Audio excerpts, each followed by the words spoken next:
The other day, I met this gentleman. He is a manager in one of the top mines in the country. Highly successful man. So I said to him, what advice would you give me? What are the 3 things that made you successful? I know that success doesn't just happen. It's not by luck. There must be something you have done. And this manager looks at me and he laughed. Because such questions are not asked by all people. Many people, when they meet successful people, they ask for money, they ask for a job, they ask for a connection, they ask for something. But when I meet people who are successful, I want to know what made them successful. And I hope you will do the same. Next time you meet somebody who is making it in their industry or in their life or in a certain art, ask them how they have made it. This manager says when he was done with his standard 7, he did not have money to go further to school. He didn't have money to go to secondary school. The father had a lot of cattle, but for some reason, he decided not to take his son to secondary school.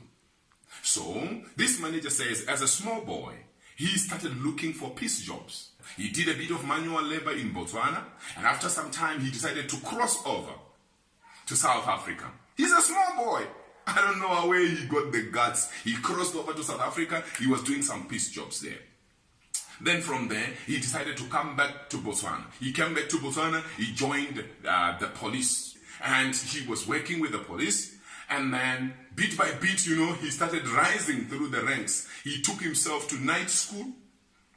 He finished his secondary education. He did a first degree. He did a master's degree. At one time, he actually went to study abroad. And he kept going up and up and up and up. And today, he's a top manager. So one of the most interesting things that touched me when he was explaining, he said that as soon as he became a police officer, before he was promoted to become a big man, as soon as he became a police officer, he made sure to take all his siblings to school. Talk of the heart of a leader. Because he understood the importance of school.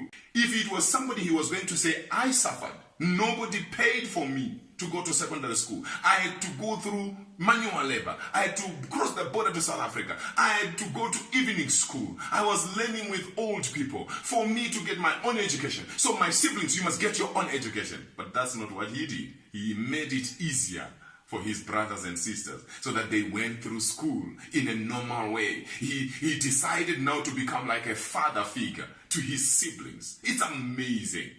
So that man is highly successful. His story is very long, but I thought I should just shorten it and say to you, you know what? No matter what you are going through, it's possible for you to change your story. I remember one lady who was working as a maid many years ago, and I sat her down and I said, you know what? You are a smart woman. One day you can become whatever you want. She didn't believe me, but as I'm talking to you right now, she is now a school teacher. She went back to school. So it doesn't matter what stage you are. It doesn't matter what job you are working as right now. It doesn't matter how small your business is today, there is hope for you.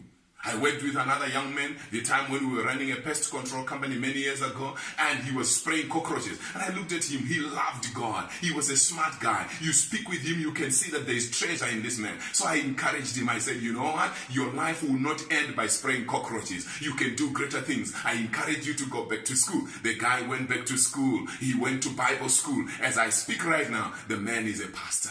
It's not too late to follow your heart. And as you follow your heart, as God blesses you, remember to be a blessing to others. You need to understand that no matter how hard circumstances are, no matter how life is working against you, there is always what to do. Thank you so much. My name is Wilbert Mutoko. God bless you. Please remember to subscribe to my YouTube channel, Dr. Wilbert Mutoko, and follow me on Facebook, Motivation with Dr. Wilbert Mutoko.